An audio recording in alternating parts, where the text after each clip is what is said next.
एक बहुत ही चंगी आदत है अपना काम आप करना ते काम ਨੂੰ ਖੁਸ਼ੀ ਨਾਲ ਕਰਨਾ। ਜੇ ਅਸੀਂ ਆਪਣਾ ਕੰਮ ਆਪ ਕਰਾਂਗੇ ਤੇ ਉਸ ਨੂੰ ਖੁਸ਼ੀ ਨਾਲ ਕਰਾਂਗੇ ਤਾਂ ਸਾਡੇ ਮਨ ਨੂੰ ਵੀ ਖੁਸ਼ੀ ਮਿਲੇਗੀ। ਇਹ ਤਾਂ ਇੱਕ ਤਰ੍ਹਾਂ ਦੀ ਭਗਤੀ ਹੀ ਹੈ। ਤੇ ਸਾਧ ਸੰਗਤ ਜੀ, ਜੇ ਅਸੀਂ ਆਪਣਾ ਕੰਮ ਆਪ ਕਰਾਂਗੇ ਤਾਂ ਅਸੀਂ ਆਪਣਾ ਕੰਮ ਆਪਣੀ ਪਸੰਦ ਦਾ ਕਰਾਂਗੇ। ਜੇ ਅਸੀਂ ਆਪਣਾ ਕੰਮ ਦੂਜੇ ਤੋਂ ਕਰਾਵਾਂਗੇ, ਦੂਜੇ ਨੂੰ ਕੀ ਪਤਾ ਕਿ ਸਾਨੂੰ ਕੈਸਾ ਕੰਮ ਚੰਗਾ ਲੱਗਦਾ ਹੈ। ਆਪਣਾ ਕੰਮ ਆਪ ਕਰਨ ਦੇ ਬਹੁਤ ਸੇ ਲਾਭ ਵੀ ਹੁੰਦੇ ਹਨ। ਸਾਨੂੰ ਕੰਮ ਕਰਨ ਦੀ ਜਾਚ ਆ ਜਾਂਦੀ ਹੈ। ਅਸੀਂ ਆਤਮ ਨਿਰਭਰ ਹੋ ਜਾਂਦੇ ਹਾਂ। ਸਾਡਾ ਆਤਮ ਭਰੋਸਾ ਵੀ ਵੱਧ ਜਾਂਦਾ ਹੈ ਤੇ ਸਾਨੂੰ ਮਿਹਨਤ ਕਰਨ ਦੀ ਆਦਤ ਵੀ ਪੈ ਜਾਂਦੀ ਹੈ। ਜੇ ਸਾਨੂੰ ਜ਼ਿੰਦਗੀ ਵਿੱਚ ਮਿਹਨਤ ਕਰਨ ਦੀ ਆਦਤ ਪੈ ਜਾਏਗੀ ਤਾਂ ਅਸੀਂ ਜ਼ਿੰਦਗੀ ਦੇ ਹਰ ਖੇਤਰ ਵਿੱਚ ਸਫਲ ਹੋ ਜਾਵਾਂਗੇ। ਅਸੀਂ ਪੜ੍ਹਾਈ ਵਿੱਚ ਵੀ ਲਾਇਕ ਬਣ ਜਾਵਾਂਗੇ। ਮਤਲਬ ਅਸੀਂ ਖੇਡਾਂ ਵਿੱਚ ਵੀ ਅੱਗੇ ਲੰਘ ਜਾਵਾਂਗੇ ਤੇ ਸਾਨੂੰ ਕੀਰਤਨ ਵੀ ਆ ਜਾਏਗਾ। ਤੇ ਲੰਗਰ ਦੀ ਸੇਵਾ, ਜੋੜਿਆਂ ਦੀ ਸੇਵਾ, ਅਸੀਂ ਸਾਰੇ ਜਦੋਂ ਜਾਂਦੇ ਹਾਂ ਗੁਰਦੁਆਰੇ ਤਾਂ ਉੱਥੇ ਅਸੀਂ ਦੇਖਦੇ ਹੀ ਹਾਂ ਕਿ ਲੰਗਰ ਦੀ ਸੇਵਾ ਵੀ ਸੰਗਤ ਹੀ ਕਰਦੀ ਹੈ ਤੇ ਜੋੜਿਆਂ ਦੀ ਸੇਵਾ ਵੀ ਸੰਗਤ ਹੀ ਕਰਦੀ ਹੈ। ਇਹ ਤਾਂ ਬਸ ਸਾਨੂੰ ਸਮਝਾਉਣ ਲਈ ਦੱਸਿਆ ਗਿਆ ਹੈ ਕਿ ਸਾਨੂੰ ਆਪਣਾ ਕੰਮ ਆਪ ਕਰਨਾ ਚਾਹੀਦਾ ਹੈ। ਇੱਕ ਬਹੁਤ ਹੀ ਵੱਡਾ ਲਾਭ ਹੈ ਕਿ ਸਾਨੂੰ ਬੁਰੇ ਵਕਤ ਵਿੱਚ ਘਬਰਾਹਟ ਨਹੀਂ ਹੁੰਦੀ। ਜਿਸ ਤਰ੍ਹਾਂ ਤੁਸੀਂ ਸਾਰਿਆਂ ਨੇ ਤਾਂ ਦੇਖਿਆ ਹੀ ਹੈ, ਕਰੋਨਾ ਦੀ ਮਹਾਮਾਰੀ ਆ ਗਈ, ਲੌਕਡਾਊਨ ਲੱਗ ਗਿਆ, ਕੋਈ ਵੀ ਨੌਕਰ ਕੰਮ ਕਰਨ ਲਈ ਘਰ ਨਾ ਆ ਪਹੁੰਚਿਆ। ਇਸ ਲਈ ਅਸੀਂ ਸਾਰਿਆਂ ਨੇ ਕੰਮ ਤਾਂ ਆਪ ਹੀ ਕੀਤਾ ਨਾ। ਜਿਨ੍ਹਾਂ ਬੰਦਿਆਂ ਨੂੰ ਕੰਮ ਕਰਨ ਦੀ ਆਦਤ ਪਹਿਲਾਂ ਤੋਂ ਸੀਗੀ ਉਹਨਾਂ ਨੂੰ ਤਾਂ ਬਿਲਕੁਲ ਘਬਰਾਹਟ ਨਹੀਂ ਹੋਣੀ। ਜਿਨ੍ਹਾਂ ਬੰਦਿਆਂ ਨੂੰ ਕੰਮ ਕਰਨ ਦੀ ਆਦਤ ਨਹੀਂ ਸੀ ਉਹਨਾਂ ਨੂੰ ਤਾਂ ਬਹੁਤ ਘਬਰਾਹਟ ਹੋਈ ਹੋਣੀ ਹੈ। ਹੁਣ ਆਪਾਂ ਦੇਖਦੇ ਹਾਂ ਜੇ ਕਿਸੇ ਦੇ ਕੰਮ ਕਰਨ ਵਿੱਚ ਰੁਚੀ ਨਾ ਹੋਏ ਤਾਂ ਕੀ ਹੁੰਦਾ ਹੈ। ਉਹ ਆਲਸੀ ਬਣ ਜਾਂਦਾ ਹੈ।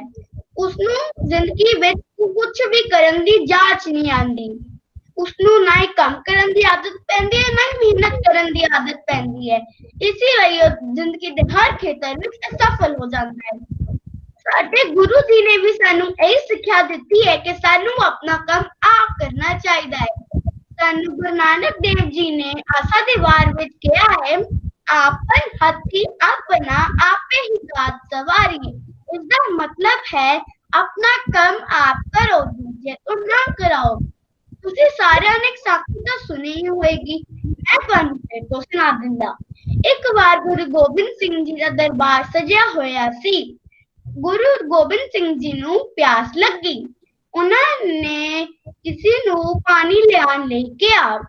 ਇੱਕ ਬੱਚਾ ਸੰਗਤ ਵਿੱਚੋਂ ਫਟਾਫਟ ਗਿਆ ਤੇ ਗੁਰੂ ਜੀ ਲਈ ਇੱਕ ਬਾਟੇ ਵਿੱਚ ਪਾਣੀ ਲੈ ਕੇ ਆਇਆ। ਗੁਰੂ ਜੀ ਨੇ ਜਦ ਉਸਦੇ ਹੱਥਾਂ ਵੱਲ ਦੇਖਿਆ, ਉਸਦੇ ਹੱਥ ਬੜੇ ਮੁਲਾਇਮ ਸਨ ਤਾਂ ਗੁਰੂ ਜੀ ਨੇ ਉਸ ਬੱਚੇ ਤੋਂ ਪੁੱਛਿਆ, ਬੱਚੇ ਤੁਸੀਂ ਆਪਣੇ ਘਰ ਵਿੱਚ ਕੰਮ ਨਹੀਂ ਕਰਦੇ ਹੋ, ਤੁਹਾਡੇ ਹੱਥ ਇੰਨੇ ਮੁਲਾਇਮ ਕਿਉਂ ਹਨ? ਤਾਂ ਬੱਚੇ ਨੇ ਗੁਰੂ ਜੀ ਨੂੰ ਜਵਾਬ ਦਿੱਤਾ, ਗੁਰੂ ਜੀ ਮੇਰੇ ਘਰ ਤਾਂ ਬੜੇ ਨੌਕਰ ਚਾਕਰ ਆਉਂਦੇ ਨੇ, ਮੈਨੂੰ ਤਾਂ ਕੰਮ ਕਰਨ ਦੀ ਜ਼ਰੂਰਤ ਹੀ ਨਹੀਂ ਪੈਂਦੀ। ਤਾਂ ਗੁਰੂ ਜੀ ਨੇ ਕਿਹਾ, ਜੋ ਬੰਦਾ ਆਪਣਾ ਕੰਮ ਆਪ ਨਹੀਂ ਕਰਦਾ ਮੈਂ ਉਸਦੇ ਘਰ ਦਾ ਕੁਝ ਨਹੀਂ ਲਵਾਂਗਾ। ਇਹ ਗੱਲ ਸੁਣ ਕੇ ਉਸ ਬੱਚੇ ਨੂੰ ਸਮਝ ਆ ਗਈ ਤੇ ਉਸਨੇ ਗੁਰੂ ਜੀ ਨਾਲ ਪ੍ਰਣ ਕੀਤਾ ਕਿ ਅੱਜ ਤੋਂ ਬਾਅਦ ਉਹ ਆਪਣਾ ਕੰਮ ਆਪ ਕਰੇਗਾ। ਸਾਧ ਸੰਗਤ ਜੀ, ਸਾਨੂੰ ਸਾਰਿਆਂ ਨੂੰ ਵੀ ਅੱਜ ਇਹ ਸਿੱਖਿਆ ਲੈਣੀ ਚਾਹੀਦੀ ਹੈ ਕਿ ਸਾਨੂੰ ਆਪਣਾ ਕੰਮ ਆਪ ਕਰਨਾ ਚਾਹੀਦਾ ਹੈ। ਤਾਈ ਕਹਿੰਦੇ ਹਨ, duty is god, work is worship. Waheguru ji ਕਾ ਖਾਲਸਾ, ਵਾਹਿਗੁਰੂ ਜੀ ਕੀ ਫਤਿਹ। ਵਾਹਿਗੁਰੂ ਜੀ ਕੀ ਫਤਿਹ। ਹਾਂਜੀ, ਬਹੁਤ ਅੱਛਾ ਬੋਲਿਆ ਹਰਨੂਰ ਸਿੰਘ, ਬਹੁਤ ਬਹੁਤ ਸ਼ਾਬਾਸ਼ ਤੁਹਾਨੂੰ। ਤੇ ਹੁਣ ਸਮਾਂ ਹੈ ਹਰਮਨਜੋਤ ਕੌਰ, ਜਿਸ ਦਾ ਟੌਪਿਕ ਹੈ ਵਿਵੇਕ ਦਾਨ। ਅਸੀਂ ਅਰਦਾਸ ਵਿੱਚ ਬਹੁਤ ਕੁਝ ਮੰਗਦੇ ਹਾਂ, ਬਹੁਤ ਕੁਝ ਮੰਗਦੇ ਹਾਂ, ਜੋ ਦਿਲ ਕਰਦਾ ਮੰਗਦੇ ਹਾਂ, ਪਰ ਕੁਝ ਚੀਜ਼ਾਂ ਅਸੀਂ ਹਮੇਸ਼ਾ ਜਦੋਂ ਵੀ ਅਰਦਾਸ ਕਰਦੇ ਹਾਂ ਨਾ, ਸਾਨੂੰ ਹੁਕਮ ਹੈ ਅਰਦਾਸ ਦੇ ਵਿੱਚ ਲਿਖਿਆ ਹੋਇਆ ਕਿ ਇਹ ਚੀਜ਼ਾਂ ਮੰਗਣੀਆਂ ਹਨ, ਜਿਨ੍ਹਾਂ ਵਿੱਚੋਂ ਵਿਵੇਕ ਦਾਨ ਇੱਕ ਅਜਿਹਾ ਦਾਨ ਹੈ ਜਿਹੜਾ ਅਸੀਂ ਗੁਰੂ ਕੋਲੋਂ ਮੰਗਣਾ। ਸੋ ਹਰਮਨਜੋਤ ਕੌਰ ਹੁਣ ਗੱਲ ਕਰੇਗੀ ਕਿ ਵਿਵੇਕ ਦਾਨ ਕੀ ਹੈ। ਸਾਨੂੰ ਸਮਝ ਹੋਣੀ ਚਾਹੀਦੀ ਹੈ ਕਿ ਵਿਵੇਕ ਦਾਨ ਕੀ ਹੈ ਤੇ ਅਸੀਂ ਕਿਵੇਂ ਮੰਗਣਾ ਹੈ ਤੇ ਕਿਉਂ ਮੰਗਣਾ ਹੈ। ਹਾਂਜੀ ਹਰਮਨਜੋਤ ਕੌਰ ਜੀ, ਆਓ ਆਪਣੇ ਆਪ ਨੂੰ ਅਨਮਿਊਟ ਕਰੋ। ਗੁਰੂ ਰੂਪ ਗੁਰੂ ਪਿਆਰੀ ਸਾਧ ਸੰਗਤ ਜੀਓ, ਗੁਰੂ ਜੀ ਦੀ ਬਖਸ਼ੀ ਹੋਈ ਫਤਿਹ ਦੀ ਸਾਂਝ ਪਾਈਏ। ਆਖੋ ਵਾਹਿਗੁਰੂ ਜੀ ਕਾ ਖਾਲਸਾ, ਵਾਹਿਗੁਰੂ ਜੀ ਕੀ ਫਤਿਹ। ਫਤਿਹ। ਅੱਜ ਮੈਂ ਤੁਹਾਡੇ ਸਾਹਮਣੇ ਵਿਵੇਕ ਦਾਨ ਬਾਰੇ ਗੱਲ ਕਰਨ ਜਾ ਰਹੀ ਹਾਂ। ਅਸੀਂ ਅਕਸਰ ਅਰਦਾਸ ਵਿੱਚ ਸੁਣਦੇ ਹਾਂ, ਸਿੱਖਾਂ ਨੂੰ ਸਿੱਖੀ ਦਾਨ, ਕੇਸ ਦਾਨ, ਰਹਿਤ ਦਾਨ, ਵਿਵੇਕ ਦਾਨ। ਤੇ ਵਿਵੇਕ ਦਾਨ ਹੈ ਕੀ? ਵਿਵੇਕ ਸ਼ਬਦ ਦੋ ਸ਼ਬਦਾਂ ਦਾ ਜੋੜ ਹੈ, ਬਿਬ ਜਮਾ ਇੱਕ। ਬਿਬ ਦਾ ਅਰਥ ਹੈ ਵਿਚਾਰ, ਜਿਹਦੇ ਨਾਲ ਆਪਾਂ ਸੱਚ ਲੱਭ ਲਈਏ। ਵਿਵੇਕ ਦਾਨ ਨੂੰ the gift of sense of discrimination ਵੀ ਕਿਹਾ ਜਾਂਦਾ ਹੈ। ਸਾਨੂੰ ਸਹੀ ਔਰ ਗਲਤ ਦਾ ਅੰਤਰ ਪਤਾ ਹੋਣਾ, ਸਾਨੂੰ ਸਹੀ ਔਰ ਗਲਤ ਦੀ ਸਾਰ ਹੋਣੀ ਬਹੁਤ ਜ਼ਰੂਰੀ ਹੈ, ਕਿਉਂਕਿ ਸਾਨੂੰ ਵੀ ਤਾਂ ਪਤਾ ਹੋਣਾ ਚਾਹੀਦਾ ਹੈ ਲਾਈਫ 'ਚ ਆਪਾਂ ਜੋ ਵੀ ਡਿਸੀਜਨਸ ਲੈ ਰਹੇ ਹਾਂ ਉਹ ਸਾਡੇ ਵਾਸਤੇ ਸਹੀ ਹਨ ਕਿ ਗਲਤ। ਗੁਰੂ ਜੀ ਦੀ ਆਗਿਆ ਦੇ ਅਕੋਰਡਿੰਗ ਚੱਲਣ ਨੂੰ ਰਹਿਤ ਕਹਿੰਦੇ ਹਨ, ਪਰ ਗੁਰਬਾਣੀ ਅਕੋਰਡਿੰਗ ਸਹੀ ਜਾਂ ਗਲਤ ਦੇ ਸਾਰ ਪਤਾ ਹੋਣ ਨੂੰ ਵਿਵੇਕ ਦਾਨ ਕਿਹਾ ਜਾਂਦਾ ਹੈ। ਹਰ ਸਿੱਖ ਨੂੰ ਗੁਰੂ ਜੀ ਤੋਂ ਨਾਮ ਦੀ ਦਾਤ, ਕੀਰਤਨ ਦੀ ਦਾਤ ਤੇ ਵਿਵੇਕ ਦੀ ਦਾਤ ਮੰਗਣੀ ਚਾਹੀਦੀ ਹੈ। ਵਿਵੇਕ ਦੇ ਅਰਥ ਹਨ ਚੰਗੇ ਮਾੜੇ ਦੀ ਪਹਿਚਾਨ, ਸ਼ੁਭ ਅਸ਼ੁਭ ਤੇ ਭਲੇ ਬੁਰੇ ਦਾ ਗਿਆਨ, ਸੱਤ ਅਸਤ ਦਾ ਗਿਆਨ। ਹਰ ਸੂਝਵਾਨ ਪ੍ਰਾਣੀ ਨੂੰ ਜ਼ਿੰਦਗੀ ਦੇ ਹਰ ਕਦਮ ਤੇ ਵਿਵੇਕ ਬੁੱਧੀ ਦੀ ਲੋੜ ਪੈਂਦੀ ਹੀ ਪੈਂਦੀ ਹੈ।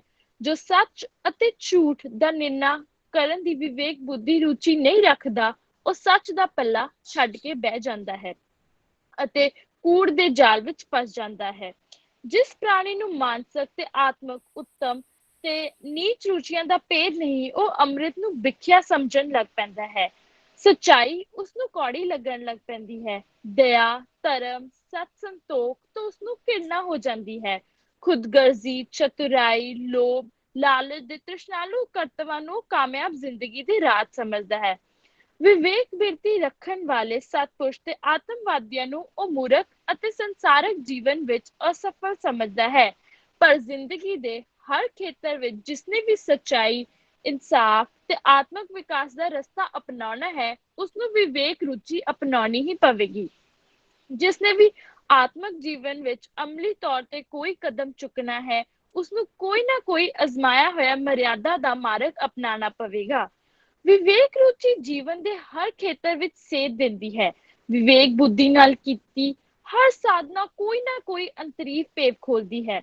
ਵਿਵੇਕ ਵਿਚਾਰ ਨਾਲ ਸਾਡੀ ਆਤਮਾ ਸੱਚੇ ਮਾਰਗ ਉੱਤੇ ਚੱਲਦੀ ਹੈ, ਪਰ ਜੋ ਵਿਅਕਤੀ ਵਿਵੇਕਹੀਨ ਹੈ, ਉਹ ਭਾਵੇਂ ਉਹਦੇ ਕੋਲ ਜਿੰਨੇ ਵੀ ਧਨ ਦੌਲਤ ਹੋਣ, ਹਜ਼ਾਰਾਂ ਹੀ ਲੋਕਾਂ 'ਚ ਘਿਰਿਆ ਹੋਵੇ, ਪਰ ਉਹਦੇ ਮਨ ਵਿੱਚ ਕੂੜ ਤੇ ਕੁਸੱਤ ਚੱਲਦਾ ਰਹੇਗਾ। ਉਹ ਕਦੇ ਵੀ ਅੰਦਰੋਂ ਖੁਸ਼ ਨਹੀਂ ਹੋ ਪਾਵੇਗਾ।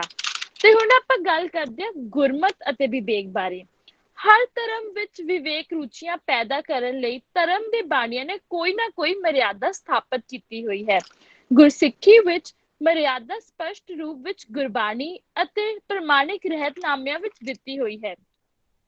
ਬਿਨਾਂ ਰਹਿਤ ਮਰਿਆਦਾ ਦ੍ਰਿੜ ਹੋਏ ਦੇ ਗੁਰਬਾਣੀ ਦਾ ਰਸ ਤੇ ਸਿਮਰਨ ਸਾਧਨਾ ਦੀ ਜੁਗਤ ਨਹੀਂ ਪ੍ਰਾਪਤ ਹੁੰਦੀ, ਅਤੇ ਬਿਨਾਂ ਸਿਮਰਨ ਸਾਧਨਾ ਦੀ ਅਟੁੱਟ ਤੇ ਨਿਰੰਤਰ ਕਮਾਈਆਂ ਦੇ ਰਹਿਤ ਵਿਵੇਕ ਇੱਕ ਰਸਮੀ ਤੇ ਦਿਖਾਵਾ ਦਾ ਜੀਵਨ ਬਣ ਕੇ ਰਹਿ ਜਾਂਦਾ ਹੈ। ਗੁਰਸਿੱਖ ਵਿਵੇਕੀ ਦਾ ਜੀਵਨ ਆਦਰਸ਼ ਪਰਮ ਪਦ ਦੀ ਪ੍ਰਾਪਤੀ ਉਦੋਂ ਹੁੰਦੀ ਹੈ ਜਦੋਂ ਉਹ ਗੁਰੂ ਦੇ ਦੱਸੇ ਹੋਏ ਮਾਰਗ ਤੇ ਚੱਲਦਾ ਹੈ। ਗੁਰੂ ਜੀ ਦੇ ਉਪਦੇਸ਼ਾਂ ਨੂੰ ਹਿਰਦੇ ਵਿੱਚ ਵਸਾ ਕੇ ਉਹਨਾਂ ਦੇ ਉੱਤੇ ਚੱਲਣ ਤੇ ਸਹੀ ਗਲਤ ਦਾ ਅੰਤਰ ਜਾਣ ਕੇ ਜਦੋਂ ਉਹ ਆਪਣੇ ਜੀਵਨ ਵਿੱਚ ਵਰਤਦਾ ਹੈ, ਉਸਨੂੰ ਵਿਵੇਕ ਦਾਨ ਕਿਹਾ ਜਾਂਦਾ ਹੈ। ਤੇ ਹੁਣ ਆਪਾਂ ਗੱਲ ਕਰਦੇ ਹਾਂ ਇੱਕ ਗਿਆਨਵਾਨ ਬੁੱਧੀ ਜਾਂ ਇੱਕ ਗਿਆਨਵਾਨ ਇਨਸਾਨ ਤੇ ਇੱਕ ਇਨਸਾਨ ਜਿਸ 'ਚ ਵਿਵੇਕ ਦਾਨ ਤੇ ਗਿਆਨ ਦੋਨੋਂ ਹੀ ਹੋਵੇ। ਇੱਕ ਇਨਸਾਨ 'ਚ ਭਾਵੇਂ ਬਹੁਤ ਗਿਆਨ ਹੋਵੇ, ਉਹਨੂੰ ਸਾਰੀ ਚੀਜ਼ਾਂ ਦੀ ਨੌਲੇਜ ਹੋ ਸਕਦੀ ਹੈ, ਪਰ ਜੇਕਰ ਉਸਨੂੰ ਸਹੀ ਜਾਂ ਗਲਤ ਦਾ ਅੰਤਰ ਨਹੀਂ ਪਤਾ, ਉਹ ਆਪਣੀ ਜ਼ਿੰਦਗੀ ਵਿੱਚ ਕਦੇ ਵੀ ਕਾਮਯਾਬ ਨਹੀਂ ਹੋ ਸਕਦਾ। ਤੇ ਇੱਕ ਵਿਅਕਤੀ ਭਾਵੇਂ ਉਹਨੂੰ ਨੌਲੇਜ ਘੱਟ ਹੀ ਹੋਵੇ, ਪਰ ਅਗਰ ਉਸਨੂੰ ਪਤਾ ਹੈ ਕਿ ਸਹੀ ਜਾਂ ਗਲਤ ਦਾ ਅੰਤਰ ਕੀ ਹੈ, ਕਿ ਉਸਨੂੰ ਕੀ ਕਰਨਾ ਚਾਹੀਦਾ ਹੈ ਤੇ ਕੀ ਨਹੀਂ ਕਰਨਾ ਚਾਹੀਦਾ, ਉਹ ਆਪਣੀ ਜ਼ਿੰਦਗੀ ਵਿੱਚ ਬਹੁਤ ਅੱਗੇ ਵੱਧ ਸਕਦਾ ਹੈ। ਇੱਕ ਸਕਸੈਸਫੁਲ ਪਰਸਨ ਵਾਸਤੇ ਗਿਆਨਵਾਨ ਹੋਣਾ ਤੇ ਵਿਵੇਕ ਮਤ ਹੋਣਾ ਬਹੁਤ ਜ਼ਰੂਰੀ ਹੈ। ਹੁਣ ਆਪਾਂ ਗੱਲ ਕਰਦੇ ਹਾਂ ਵਿਵੇਕ ਤੇ ਨੌਜਵਾਨ। ਜਦੋਂ ਤਾਂ ਬੱਚੇ ਆਪਣੇ ਘਰੇ ਹੁੰਦੇ ਹਨ, ਛੋਟੇ ਹੁੰਦੇ ਹਨ, ਤਾਂ ਸਾਰੇ ਫੈਸਲੇ ਉਹਨਾਂ ਦੇ ਘਰ ਦੇ ਲੈਂਦੇ ਹਨ ਉਹਨਾਂ ਵਾਸਤੇ। ਬਟ ਜਿਵੇਂ ਜਿਵੇਂ ਉਹ ਵੱਡੇ ਹੁੰਦੇ ਹਨ, ਵੱਡੀ ਕਲਾਸਾਂ ਵਿੱਚ ਜਾਂਦੇ ਹਨ, ਟਿਊਸ਼ਨਾਂ ਜਾਂਦੇ ਹਨ, ਕਾਲਜ ਜਾਂਦੇ ਹਨ, ਜਦੋਂ ਉਹ ਦੁਨੀਆਦਾਰੀ ਵਿੱਚ ਵਿਚਰਦੇ ਹਨ, ਤਾਂ ਕੁਝ ਫੈਸਲੇ ਉਹਨਾਂ ਨੂੰ ਆਪਣੇ ਆਪ ਵੀ ਲੈਣੇ ਪੈਂਦੇ ਹਨ। ਨੌਜਵਾਨ ਪੀੜ੍ਹੀ ਜਦ ਦੁਨੀਆਦਾਰੀ ਵਿੱਚ ਵਿਚਰਦੀ ਹੈ, ਫਿਰ ਉਹਨਾਂ ਨੂੰ ਫੈਸਲੇ ਲੈਣੇ ਪੈਂਦੇ ਹਨ ਤੇ ਇਹ ਫੈਸਲੇ ਉਹਨਾਂ ਨੇ ਆਪਣੀ ਵਿਵੇਕ ਬੁੱਧੀ ਇਸਤੇਮਾਲ ਕਰਕੇ ਲੈਣੇ ਹੁੰਦੇ ਹਨ। ਜਿਵੇਂ ਕਿ ਹੁਣ ਆਪਾਂ ਗੱਲ ਕਰਦੇ ਹਾਂ 10th ਤੋਂ ਬਾਅਦ ਜਦੋਂ ਬੱਚੇ ਨੇ ਸਟਰੀਮਸ ਚੂਜ਼ ਕਰਨੀ ਹੁੰਦੀਆਂ ਹਨ, ਬੱਚਿਆਂ ਨੂੰ ਉਹੀ ਸਟਰੀਮਸ ਚੂਜ਼ ਕਰਨੀ ਚਾਹੀਦੀਆਂ ਹਨ ਜੋ ਕਿ ਜਿਸ ਵਿੱਚ ਉਹਨਾਂ ਦਾ ਇੰਟਰਸਟ ਹੋਵੇ, ਜਿਸ 'ਚ ਉਹਨਾਂ ਦਾ ਪੈਸ਼ਨ ਹੋਵੇ, ਜਿਸ 'ਚ ਉਹ ਐਕਸਲ ਕਰ ਸਕਣ, ਜਿਸ ਕਰਕੇ ਉਹਨਾਂ ਦਾ ਫਿਊਚਰ ਬਹੁਤ ਵਧੀਆ ਹੋ ਸਕੇ। ਬਟ ਕਈ ਵਾਰ ਬੱਚੇ ਪੈਰੈਂਟਲ ਪ੍ਰੈਸ਼ਰ ਕਰਕੇ ਜਾਂ ਆਪਣੇ ਫਰੈਂਡਸ ਮਗਰ ਲੱਗ ਕੇ ਜਾਂ ਫਿਰ ਕਈ ਵਾਰ ਉਹਨਾਂ ਨੂੰ ਇਹ ਨਹੀਂ ਪਤਾ ਹੁੰਦਾ ਕਿ ਉਹ ਅੱਗੇ ਕਰਨਾ ਕੀ ਚਾਹੁੰਦੇ ਹਨ, ਉਹ ਕਈ ਵਾਰ ਗਲਤ ਸਟਰੀਮ ਚੂਜ਼ ਕਰ ਲੈਂਦੇ ਹਨ ਜੋ ਕਿ ਬਹੁਤ ਗਲਤ ਹੈ, ਜਿਸ ਕਰਕੇ ਉਹਨਾਂ ਦੇ ਫਿਊਚਰ ਤੇ ਬਹੁਤ ਵੱਡਾ ਪ੍ਰਭਾਵ ਪੈ ਸਕਦਾ ਹੈ। ਬੱਚਿਆਂ ਨੂੰ ਆਪਣੇ ਮਨ ਦੀ ਸੋਚ ਕੇ ਆਪਣਾ ਇੰਟਰਸਟ ਦੇ ਕੇ ਹੀ ਹਮੇਸ਼ਾ ਸਟਰੀਮ ਚੂਜ਼ ਕਰਨੀ ਚਾਹੀਦੀ ਹੈ। ਤੁਹਾਡੇ ਨਾਲ ਕਦੇ ਇਹੋ ਜਿਹਾ ਹੋਇਆ ਕਿ ਤੁਹਾਨੂੰ ਕਿਤੇ ਫੈਸਲਾ ਲੈਣਾ ਹੋਵੇ ਤੇ ਤੁਸੀਂ ਬਹੁਤ ਕਨਫਿਊਜ਼ ਹੋਵੋ ਕਿ ਇਹ ਸਹੀ ਹੈ ਜਾਂ ਗਲਤ? ਕੋਈ ਹੋਵੇ ਬੱਚਾ, ਕੋਈ ਵੱਡਾ, ਕਿ ਜਿੱਥੇ ਉਹਨਾਂ ਨੂੰ ਆਪਣੀ ਵਿਵੇਕ ਬੁੱਧੀ ਵਰਤਣੀ ਪਈ ਹੋਵੇ?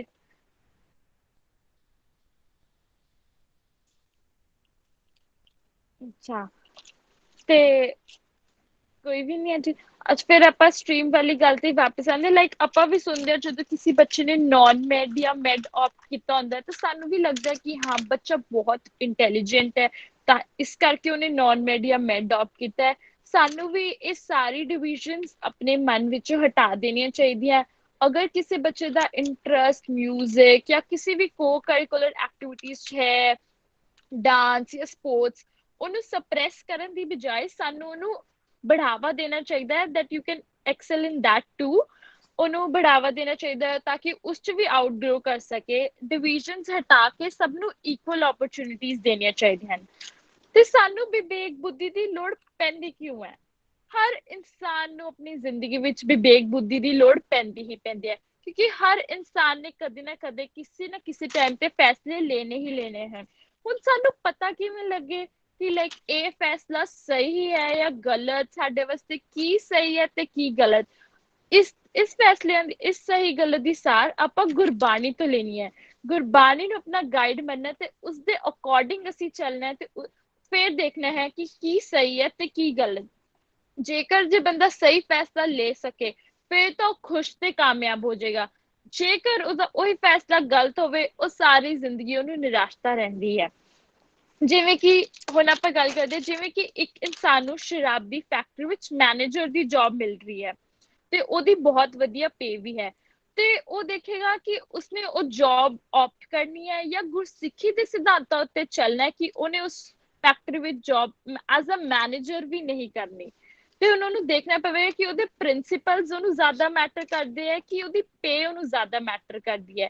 ਇਹ ਸਾਰ ਹੁਣ ਉਹਨੂੰ ਗੁਰਬਾਣੀ ਤੋਂ ਲੈਣੀ ਪਵੇਗੀ, ਵਿਵੇਕ ਬੁੱਧੀ ਦਾ ਇਸਤੇਮਾਲ ਕਰਨਾ ਪਵੇਗਾ, ਵਿਵੇਕ ਬੁੱਧੀ ਦਾ ਇਸਤੇਮਾਲ ਕਰਨਾ ਪਵੇਗਾ। ਤੇ ਇੱਕ ਹੋਰ ਐਗਜ਼ਾਮਪਲ ਆਪਾਂ ਲੈਂਦੇ ਆ, ਕਈ ਪ੍ਰਚਾਰਕ ਜਿਵੇਂ ਕਹਿੰਦੇ ਹਨ ਅੰਮ੍ਰਿਤ ਵੇਲੇ ਉੱਠਣ ਦੀ ਕੋਈ ਲੋੜ ਨਹੀਂ ਹੈ, ਆਪਾਂ ਗੁਰਬਾਣੀ ਨਾਮ ਸਿਮਰਨ ਕਦੇ ਵੀ ਕਰ ਸਕਦੇ ਆ, ਰੱਬ ਦਾ ਮਨ ਵਿੱਚ ਦਿਲ ਵਿੱਚ ਹੋਣਾ ਚਾਹੀਦਾ ਹੈ, ਅੰਮ੍ਰਿਤ ਨਹੀਂ ਹੈ ਇਹ ਸਭ ਕੁਝ ਸਟ੍ਰੈਸ ਹੈ। ਬਟ ਗੁਰਬਾਣੀ ਦੀ ਤੁਕ ਕਹਿੰਦੀ ਹੈ ਗੁਰ ਸਤਗੁਰ ਗਾਚੋ ਸਿੱਖ ਅਖਾਏ ਸੋ ਭਲਕੇ ਉਠਰ ਨਾਮ ਧਿਆਵੇ।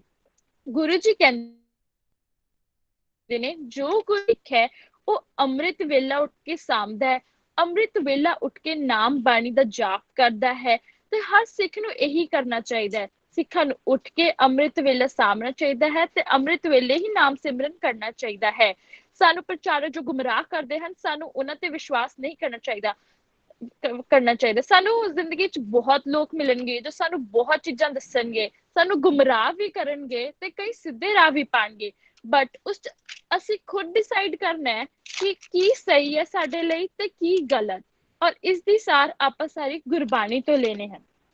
ਤੇ ਇੱਕ ਸਾਖੀ ਮੈਂ ਤੁਹਾਨੂੰ ਸੁਣਾਉਣਾ ਚਾਹਾਂਗੀ, ਸੱਤੇ ਅਤੇ ਬਲਵੰਤ ਜੀ ਦੀ ਸਾਖੀ।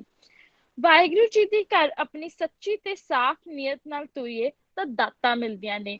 ਅਸੀਂ ਭਾਵੇਂ ਮੂੰਹ ਤੋਂ ਕੁਝ ਹੋਰ ਬੋਲੀਏ, ਮਨ 'ਚ ਸਾਡੇ ਕੁਝ ਹੋਰ ਹੋਵੇ, ਇਹ ਚਲਾਕੀਆਂ ਜੱਗ ਦੇ ਸਾਹਮਣੇ ਤਾਂ ਚੱਲ ਜਾਂਦੀਆਂ ਹਨ ਪਰ ਗੁਰੂ ਸਾਹਿਬ ਜੀ ਅੱਗੇ ਇਹ ਕੋਈ ਚਲਾਕੀਆਂ ਨਹੀਂ ਚੱਲਦੀਆਂ। ਤੇ ਭਾਈ ਸੱਤਾ ਤੇ ਬਲਵੰਤ ਜੀ, ਵਾਹਿਗੁਰੂ ਜੀ ਦੀ ਬਹੁਤ ਕਿਰਪਾ ਸੀ ਇਹਨਾਂ ਤੇ, ਇਹਨਾਂ ਦੀ ਕੀਰਤਨ ਵਿੱਚ ਬਹੁਤ ਰਸ ਸੀ ਤੇ ਇਹਨਾਂ ਦੀ ਆਵਾਜ਼ ਵਿੱਚ ਬਹੁਤ ਮਿਠਾਸ ਸੀ। ਇਹਨਾਂ ਦੀ ਬੇਟੀ ਦਾ ਵਿਆਹ ਸੀ ਤੇ ਇਹਨਾਂ ਨੇ ਗੁਰੂ ਸਾਹਿਬ ਜੀ ਤੋਂ ਮਦਦ ਮੰਗੀ ਕਿ ਸਾਨੂੰ ਪੈਸੇ ਦੀ ਲੋੜ ਹੈ ਤੇ ਪੈਸੇ ਦੀ ਲੋੜ ਹੈ ਤੇ ਗੁਰੂ ਸਾਹਿਬ ਜੀ ਨੇ ਕਿਹਾ, ਗੁਰੂ ਅਰਜਨ ਦੇਵ ਜੀ ਤੋਂ ਮੰਗ ਕੀਤੀ ਕਿ ਬੱਚੀ ਦੀ ਸ਼ਾਦੀ ਹੈ, ਪੈਸੇ ਵਜੋਂ ਸਾਡੀ ਮਦਦ ਕੀਤੀ ਜਾਵੇ। ਗੁਰੂ ਜੀ ਨੇ ਕਿਹਾ, ਤੁਸੀਂ ਫਿਕਰ ਨਾ ਕਰੋ, ਤੁਹਾਡੇ ਸਾਰੇ ਕਾਰਜ ਸਤਿਗੁਰੂ ਜੀ ਆਪ ਸਵਾਰਨਗੇ, ਮਾਇਆ ਵੀ ਦਿੱਤੀ ਜਾਵੇਗੀ ਤੇ ਪਰਮਾਤਮਾ ਵੀ ਆਪ ਸਹਾਈ ਹੋਵੇਗਾ। ਸੱਤ ਬਚਨ ਕਹਿਣ ਦੀ ਬਜਾਏ ਸੱਤਾ ਬਲਵੰਤ ਜੀ ਨੇ ਕਿਹਾ ਕਿ ਉਸ ਦਿਨ ਕਿ ਇੱਕ ਦਿਨ ਦੀ ਗੋਲਕ ਸਾਨੂੰ ਦੇ ਦਿੱਤੀ ਜਾਵੇ ਤੇ ਗੁਰੂ ਅਰਜਨ ਦੇਵ ਜੀ ਨੂੰ ਆਪਣੇ ਸੇਵਕਾਂ ਦੀ ਰੱਖਿਆ ਆਪ ਕਰਨੀ ਹੁੰਦੀ ਹੈ। ਉਹਨਾਂ ਨੂੰ ਪਤਾ ਲੱਗ ਗਿਆ ਸੀ ਕਿ ਸੱਤੇ ਤੇ ਬਲਵੰਤ ਜੀ ਦੇ ਮਨ ਵਿੱਚ ਹੰਕਾਰ ਹਉਮੈ ਆ ਚੁੱਕਿਆ ਹੈ। ਗੁਰੂ ਜੀ ਨੇ ਕਿਹਾ, ਠੀਕ ਹੈ। ਜਿਸ ਦਿਨ ਉਹਨਾਂ ਦਾ ਕੀਰਤਨ ਸੀ ਉਸ ਦਿਨ ਸੰਗਤ ਤਾਂ ਬਹੁਤ ਆਈ, ਪਰ ਗੋਲਕ ਵਿੱਚ ਮਾਇਆ ਇੰਨੀ ਇਕੱਠੀ ਨਹੀਂ ਹੋਈ ਸੀ। ਸੱਤਾ ਤੇ ਬਲਵੰਤ ਜੀ ਨੂੰ ਬਹੁਤ ਗੁੱਸਾ ਚੜਿਆ। ਉਹਨਾਂ ਨੇ ਕਿਹਾ, ਗੁਰੂ ਜੀ ਇਹ ਤੁਸੀਂ ਚੰਗਾ ਨਹੀਂ ਕੀਤਾ। ਫਿਰ ਸੱਤਾ ਤੇ ਬਲਵੰਤ ਜੀ ਅਗਲੇ ਦਿਨ ਕੀਰਤਨ ਕਰਨ ਵੀ ਨਹੀਂ ਆਏ। ਗੁਰੂ ਅਰਜਨ ਦੇਵ ਜੀ ਨੇ ਉਹਨਾਂ ਨੂੰ ਸੁਨੇਹਾ ਵੀ ਭੇਜਿਆ ਕਿ ਭਾਈ ਸਾਹਿਬ ਤੁਸੀਂ ਕੀਰਤਨ ਕਰਨ ਆਓ, ਪਰ ਉਹ ਨਹੀਂ ਆਏ। ਫਿਰ ਗੁਰੂ ਜੀ ਆਪ ਵੀ ਉਹਨਾਂ ਪਾਸ ਚੱਲ ਕੇ ਗਏ ਕਿ ਸੱਤਾ ਤੇ ਬਲਵੰਤ ਜੀ ਕੋਲ ਕਿ ਕੀਰਤਨ ਕਰਨਾ ਹੋ, ਬਟ ਉਹ ਨਹੀਂ ਆਏ ਤੇ ਉਹਨਾਂ ਨੇ ਬਲਕਿ ਗੁਰੂ ਨਾਨਕ ਦੇਵ ਜੀ ਬਾਰੇ ਅਪਸ਼ਬਦ ਬੋਲੇ। ਗੁਰੂ ਜੀ ਨੇ ਕਿਹਾ, ਤੁਸੀਂ ਸਾਡੇ ਬਾਰੇ ਕੁਝ ਬੋਲਦੇ ਅਸੀਂ ਸੁਣ ਲੈਂਦੇ, ਬਟ ਗੁਰੂ ਨਾਨਕ ਸਾਹਿਬ ਬਾਰੇ ਅਪਸ਼ਬਦ ਅਸੀਂ ਬਿਲਕੁਲ ਸਹਿਣ ਨਹੀਂ ਕਰਾਂਗੇ। ਭਾਈ ਸੱਤਾ ਤੇ ਬਲਵੰਤ ਜੀ ਨੇ ਕਿਹਾ, ਗੁਰੂ ਜੀ ਨੇ ਫਿਰ ਸਾਰੀ ਸੰਗਤਾਂ ਨੂੰ ਆਦੇਸ਼ ਦਿੱਤਾ ਕਿ ਭਾਈ ਸੱਤੇ ਤੇ ਬਲਵੰਤ ਨੂੰ ਕੋਈ ਵੀ ਮੂੰਹ ਨਹੀਂ ਲਾਵੇਗਾ। ਉਸ ਤੋਂ ਬਾਅਦ ਪਹਿਲਾਂ ਸੱਤੇ ਤੇ ਬਲਵੰਤ ਭਾਈ ਸਾਹਿਬ ਜੀ ਨੂੰ ਸਾਰੇ ਆਪਣੀ ਪਲਖਾਂ ਤੇ ਨਿਛਾਵਰ ਕਰਕੇ ਰੱਖਦੇ ਸੀ, ਪਰ ਉਸ ਤੋਂ ਬਾਅਦ ਭਾਈ ਸਾਹਿਬ ਜੀ ਨੂੰ ਕੋਈ ਨਹੀਂ ਬੁਲਾਉਂਦਾ ਸੀ। ਇਸ ਤੋਂ ਇਹ ਪਤਾ ਚੱਲਦਾ ਹੈ ਕਿ ਜੋ ਵਿਅਕਤੀ ਵਿਵੇਕਹੀਨ ਹੈ ਉਸ ਚ ਹਉਮੈ ਆ ਜਾਂਦੀ ਹੈ, ਕਾਮ ਗੁਰਬਾਣੀ ਦੀ ਸਾਰ ਨਹੀਂ ਰਹਿੰਦੀ। ਉਹ ਉੱਪਰੋਂ ਤਾਂ ਭਾਵੇਂ ਨਾਮ ਸਿਮਰਨ ਦਾ ਜਾਪ ਕਰਦਾ ਰਹੇ, ਪਰ ਉਸਦੇ ਮਨ ਵਿੱਚ ਗੁਰੂ ਸਾਹਿਬ ਲਈ ਕੋਈ ਪਿਆਰ ਨਹੀਂ ਹੁੰਦਾ। ਤੇ ਇਸ ਕਰਕੇ ਸਾਨੂੰ ਗੁਰੂ ਸਾਹਿਬ ਜੀ ਦੇ ਉਪਦੇਸ਼ਾਂ ਤੇ ਚੱਲਣਾ ਚਾਹੀਦਾ ਹੈ, ਹਿਰਦੇ ਵਿੱਚ ਨਾਮ ਸਿਮਰਨ ਵਸਾਉਣਾ ਚਾਹੀਦਾ ਹੈ ਤੇ ਗੁਰੂ ਜੀ ਦੇ ਪਾਏ ਪੁਰਨਿਆਂ ਤੇ ਚੱਲਣਾ ਚਾਹੀਦਾ ਹੈ ਤੇ ਆਪਣੀ ਵਿਵੇਕ ਦੀ ਦਾਤ ਗੁਰੂ ਜੀ ਤੋਂ ਮੰਗਣੀ ਚਾਹੀਦੀ ਹੈ। ਵਾਹਿਗੁਰੂ ਜੀ ਕਾ ਖਾਲਸਾ, ਵਾਹਿਗੁਰੂ ਜੀ ਕੀ ਫਤਿਹ।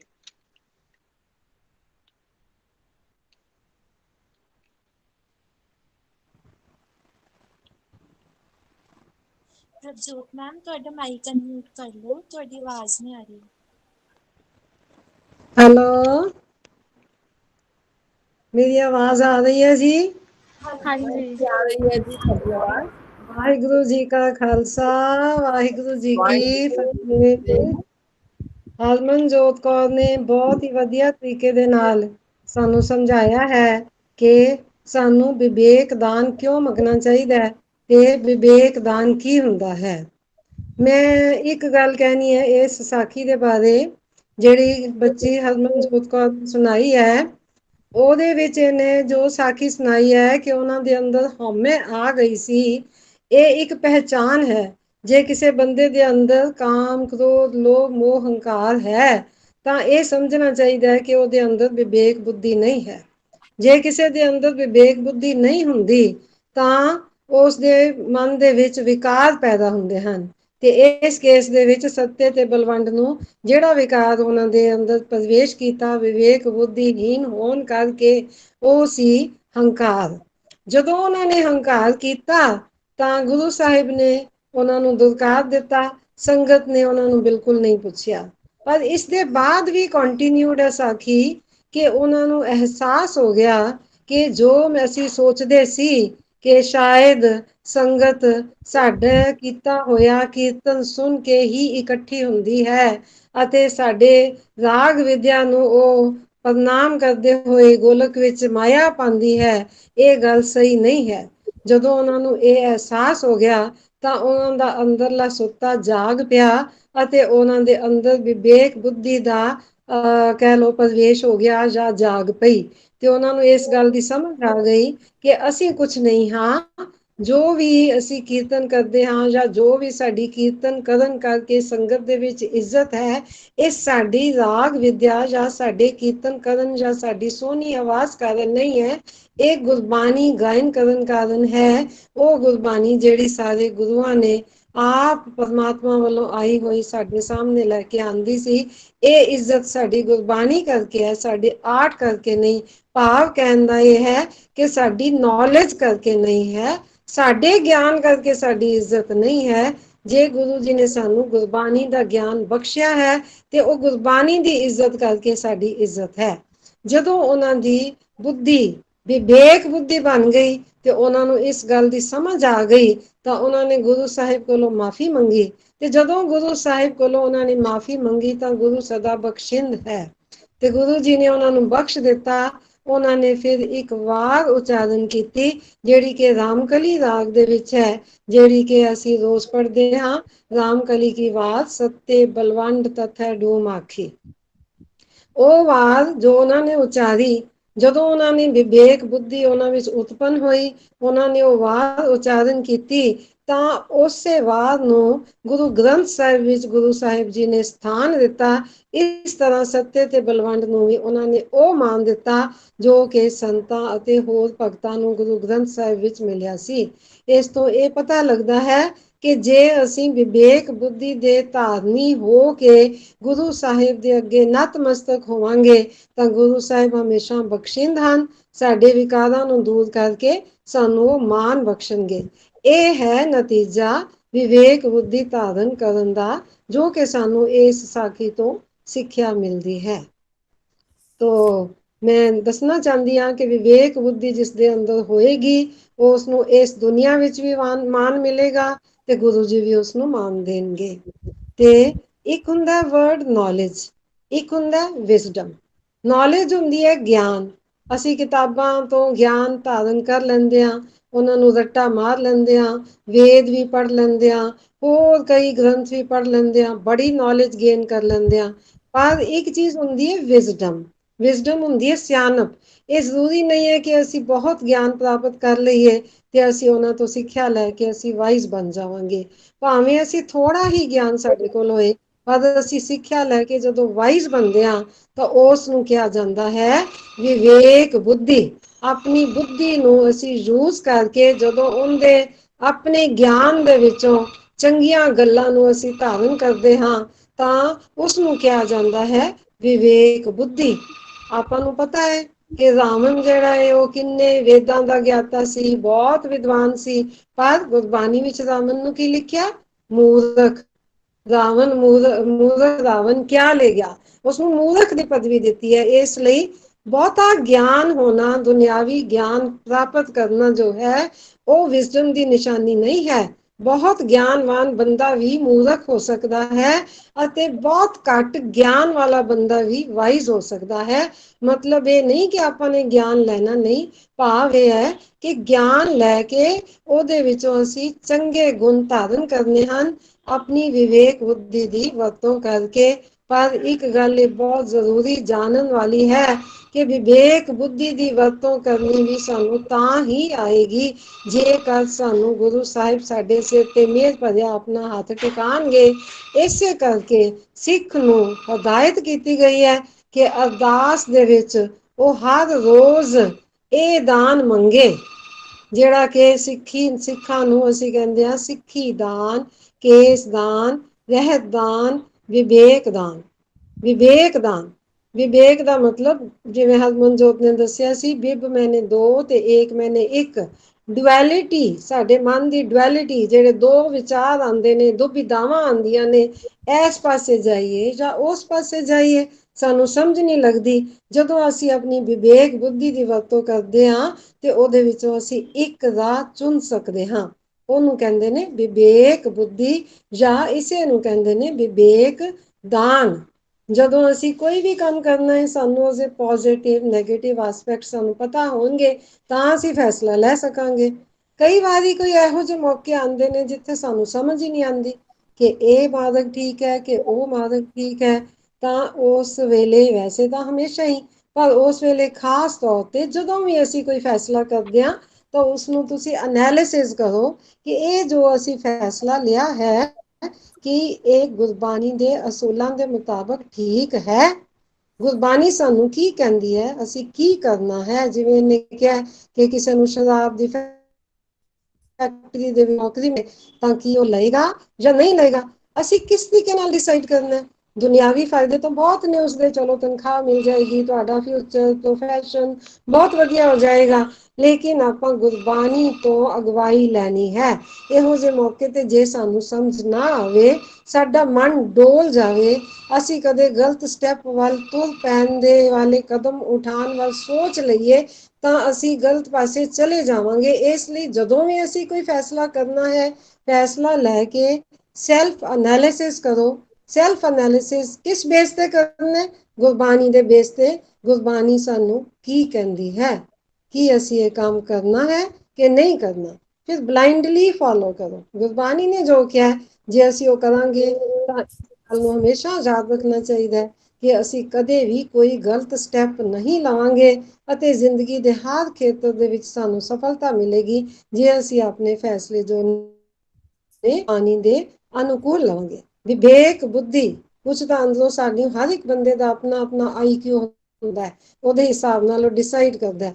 ਦੂਸਰਾ ਹੁੰਦਾ ਮੋਰਲ ਵੈਲਿਊਜ਼, ਜਿਹੜੀਆਂ ਕਿ ਉਸਨੇ ਐਕਵਾਇਰ ਕੀਤੀਆਂ ਹੁੰਦੀਆਂ ਨੇ ਸੁਸਾਇਟੀ ਤੋਂ, ਆਪਣੇ ਧਰਮ ਤੋਂ, ਹੋਰ ਕਈ ਕਿਤਾਬਾਂ ਪੜ੍ਹਦੇ ਹਾਂ ਅਸੀਂ, ਨੈਤਿਕ ਸਿੱਖਿਆ ਜੋ ਸਾਨੂੰ ਬਚਪਨ 'ਚ ਮਿਲੀ ਹੁੰਦੀ ਹੈ, ਜੋ ਸਾਡੀ ਬਚਪਨ ਦੀ ਮੇਕਅਪ ਹੁੰਦੀ ਹੈ, ਉਹਦੇ ਤੋਂ ਸਾਨੂੰ ਅਸੀਂ ਮੋਰਲ ਵੈਲਿਊ ਸਾਡੇ ਅੰਦਰ ਹੁੰਦੀਆਂ ਹਨ, ਜਿਨ੍ਹਾਂ ਦੇ ਬੇਸ ਤੇ ਅਸੀਂ ਫੈਸਲੇ ਲੈਂਦੇ ਹਾਂ।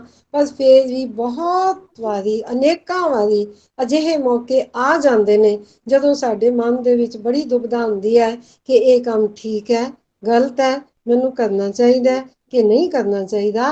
ਅਜਿਹੇ ਵੇਲੇ ਵਾਸਤੇ ਹੀ ਸਿੱਖਾਂ ਨੇ ਹਰ ਰੋਜ਼ ਅਰਦਾਸ ਕਰਨੀ ਹੈ ਕਿ ਹੇ ਵਾਹਿਗੁਰੂ ਜੀ, ਹੇ ਗੁਰੂ ਜੀ, ਸਾਨੂੰ ਵਿਵੇਕ ਦਾ ਦਾਨ ਬਖਸ਼ੋ।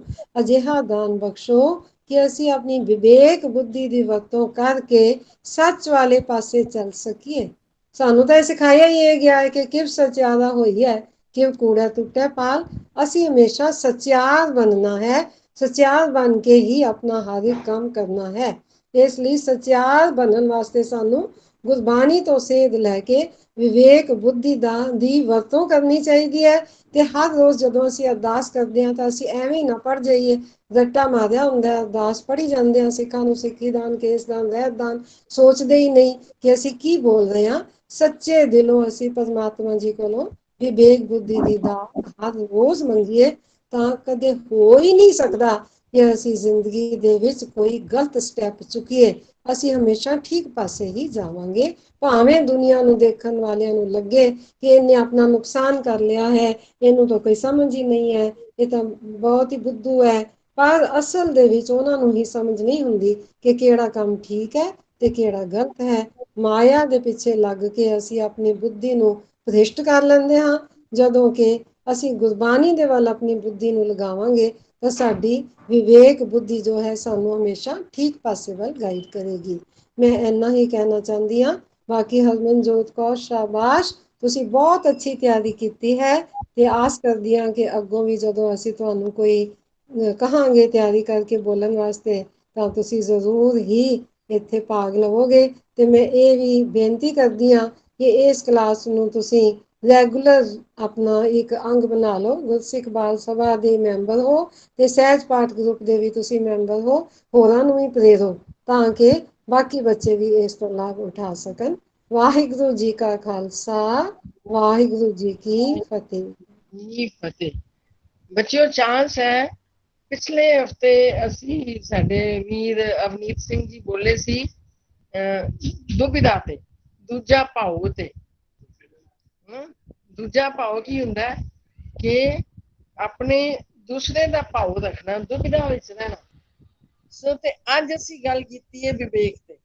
ਵਿਵੇਕ ਔਰ ਦੁਬਿਧਾ ਇੱਕ ਦੂਜੇ ਦੇ ਆਪੋਜ਼ਿਟਸ ਨੇ। ਦੁਬਿਧਾ ਹੈ ਨਾ ਜਿਹੜੀ, ਉਹ ਇਨ ਦੁਬਿਧਾ, ਗੁਰਬਾਣੀ ਕੀ ਕਹਿੰਦੀ ਹੈ, ਇਨ ਦੁਬਿਧਾ ਘਰ ਬਹੁਤੀ ਗਾਲੀ। ਦੁਬਿਧਾ ਘਰ ਬਾਲਦੀ ਹੈ, ਬਹੁਤ ਘਰ ਗਾਲਦੀ ਹੈ, ਘਰਾਂ ਨੂੰ ਗਾਲਦੀ ਹੈ। ਪਰ ਜਿਹੜੀ ਵਿਵੇਕ ਬੁੱਧ ਹੈ ਨਾ, ਉਹ ਸਾਨੂੰ ਇਹ ਵਿਵੇਕ ਬੁੱਧ ਡਿਸਰਨਿੰਗ ਵਿਜ਼ਡਮ ਦੀ ਅਰਦਾਸ ਕਿਉਂ ਕਰਦੇ ਹਾਂ? ਅਸੀਂ ਗੱਲ ਇਹ ਕੀਤੀ ਸੀ ਕਿ ਜੋ ਅਸੀਂ ਮੈਡਮ ਦਰਸ਼ਨਜੋਤ ਨੇ ਕਿਹਾ ਨਾ ਕਿ ਇੱਕ ਡਿਫਰੈਂਸ ਹੈ ਵਿਜ਼ਡਮ ਤੇ ਨੌਲੇਜ ਦੇ ਵਿੱਚ। ਹੁਣ ਨੌਲੇਜ ਦੀ ਜੇ ਗੱਲ ਕਰੀਏ, ਅੱਜ ਕੱਲ੍ਹ ਨੌਲੇਜ ਦਾ ਤੇ ਭੰਡਾਰ ਲੱਗਿਆ ਹੋਇਆ। ਕੰਪਿਊਟਰ ਖੋਲੋ ਤੇ ਭੰਡਾਰ, ਤੁਹਾਨੂੰ ਪਤਾ ਹੀ ਨਹੀਂ ਲੱਗਦਾ ਕਿ ਕਿੱਥੇ ਪੜ੍ਹਨਾ ਬੰਦ ਕਰੀਏ। ਹਰ ਸਬਜੈਕਟ ਤੇ, ਹਰ ਟੌਪਿਕ ਤੇ ਬਹੁਤ ਗਿਆਨ ਭਰਿਆ ਹੋਇਆ।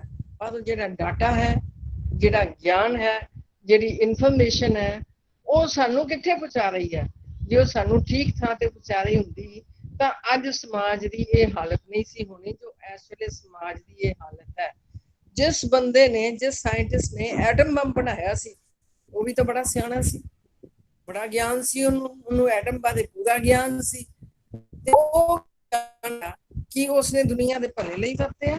ਨਹੀਂ, ਉਹ ਗਿਆਨ ਉਸਨੇ ਦੁਨੀਆ ਨੂੰ ਦੁੱਖ ਦੇਣ ਲਈ, ਦੁਨੀਆ ਦਾ ਨੁਕਸਾਨ ਕਰਨ ਲਈ ਕੀਤਾ। ਸੋ ਜਿਹੜੀ ਵਿਵੇਕ ਬੁੱਧ ਹੈ ਨਾ, ਉਹ ਡਿਸਰਨਿੰਗ ਵੀ what is right and what is wrong, ਠੀਕ ਕੀ ਹੈ, ਗਿਆਨ ਹੈ। ਕਹਿੰਦੇ ਹਨ ਕਿ ਜਿਹੜਾ ਛੋਟਾ ਚੋਰ ਹੈ, ਉਹ ਜਿਹੜਾ ਅਨਪੜ੍ਹ ਚੋਰ ਹੈ, ਉਹ ਛੋਟੀ ਚੋਰੀ ਕਰੇਗਾ। ਪੜ੍ਹਿਆ ਲਿਖਿਆ ਗਿਆਨਵਾਨ ਜਿਹੜਾ ਚੋਰ ਹੈ, ਉਹ ਵੱਡੀ ਚੋਰੀ ਕਰੇਗਾ ਤੇ ਪਤਾ ਵੀ ਨਹੀਂ ਲੱਗਣ ਦੇਵੇਗਾ। ਇਹ ਜਿੰਨੇ ਹੁਣ ਸਾਈਬਰ ਕ੍ਰਾਈਮ ਹੋ ਰਹੇ ਨੇ, ਇਹ ਸਾਰੇ ਬੜੇ ਗਿਆਨਵਾਨ ਲੋਕ ਨੇ। ਇਹਨਾਂ ਨੂੰ ਸਭ ਨੂੰ ਸਮਝ ਹੈਗੀ ਕੰਪਿਊਟਰ ਨੂੰ ਕਿਵੇਂ ਅਪਡੇਟ ਕਰਨਾ, ਪਰ ਉਹ ਕਿਵੇਂ ਕਰ ਰਹੇ ਨੇ? ਵਿਵੇਕ ਬੁੱਧ ਦੇ ਨਾਲ ਉਹ ਨਹੀਂ ਕਰ ਰਹੇ। ਸੋ ਇਸੇ ਕਰਕੇ ਬੱਚਿਓ, ਸਾਡੇ ਗੁਰੂ ਜੀ ਨੇ ਸਾਨੂੰ ਵਿਵੇਕ ਬੁੱਧ ਮੰਗਣ ਦੀ ਅਰਦਾਸ ਕਰਨ ਲਈ ਕਿਹਾ।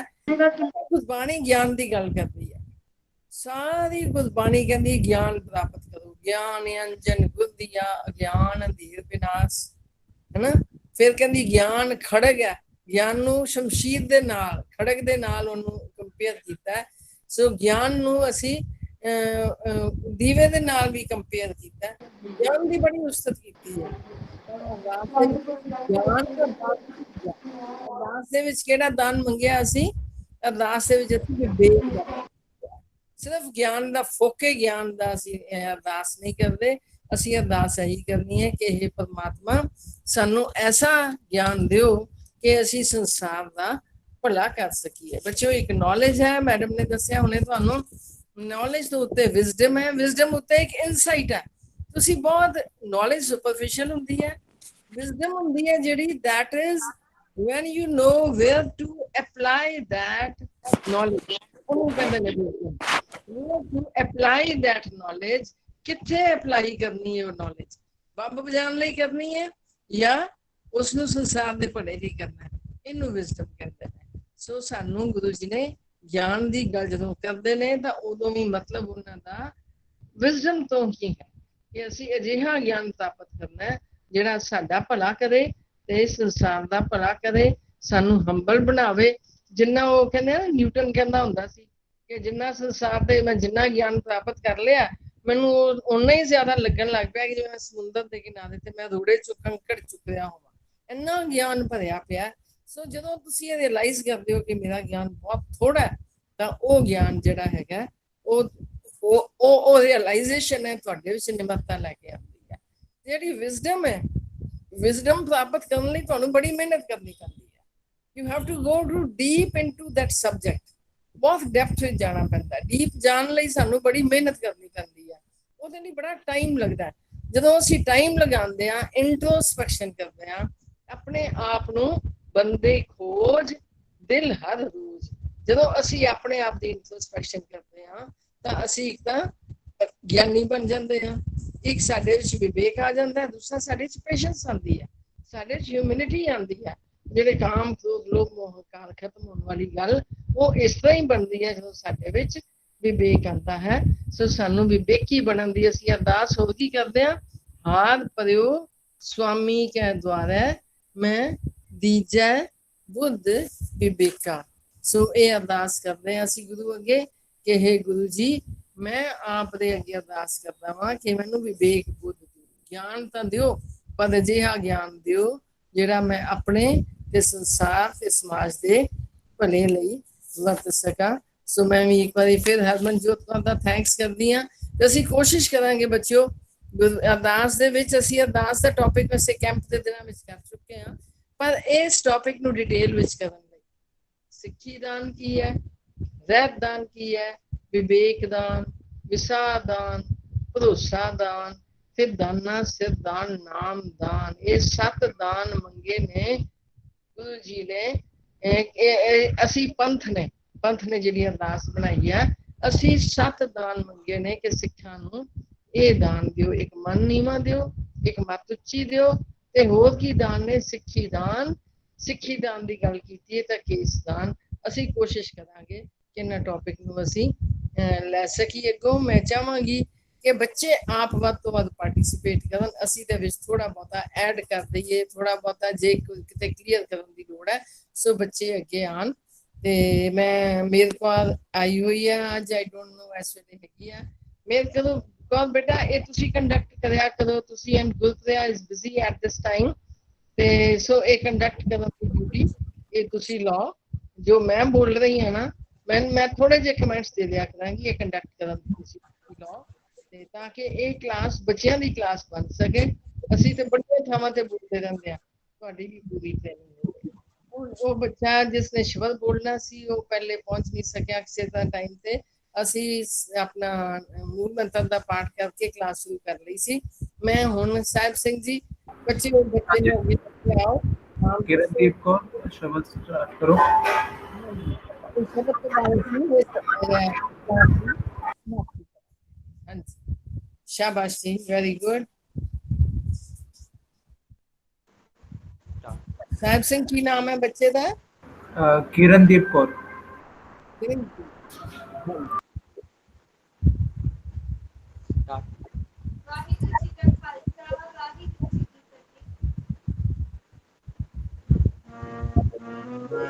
वीडियो ऑन करना देख सकते हो।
ਵਾਹਿਗੁਰੂ ਜੀ ਕਾ ਖਾਲਸਾ ਵਾਹਿਗੁਰੂ ਜੀ ਕੀ ਫਤਿਹ। ਵਾਹਿਗੁਰੂ ਜੀ ਕੀ ਫਤਿਹ। ਬਹੁਤ ਸ਼ੁਕਰੀਆ ਸਾਰਿਆਂ ਦਾ। ਅਗਲੇ ਹਫ਼ਤੇ ਫਿਰ ਮਿਲਾਂਗੇ ਤੇ ਮੈਂ ਚਾਹਾਂਗੀ ਕਿ ਕੋਈ ਨਾ ਬੱਚਾ ਆਪ ਆਫਰ ਕਰੇ ਕਿ ਕੌਣ ਅਗਲੀ ਵਾਰੀ ਬੋਲੇਗਾ, ਨਹੀਂ ਤਾਂ ਫਿਰ ਅਸੀਂ ਡਿਊਟੀ ਤੇ ਲਾਉਂਗੇ ਜੀ। ਵਾਹਿਗੁਰੂ ਜੀ ਕਾ ਖਾਲਸਾ ਵਾਹਿਗੁਰੂ ਜੀ ਕੀ ਵਾਹਿਗੁਰੂ ਜੀ ਕੀ ਫਤਿਹ।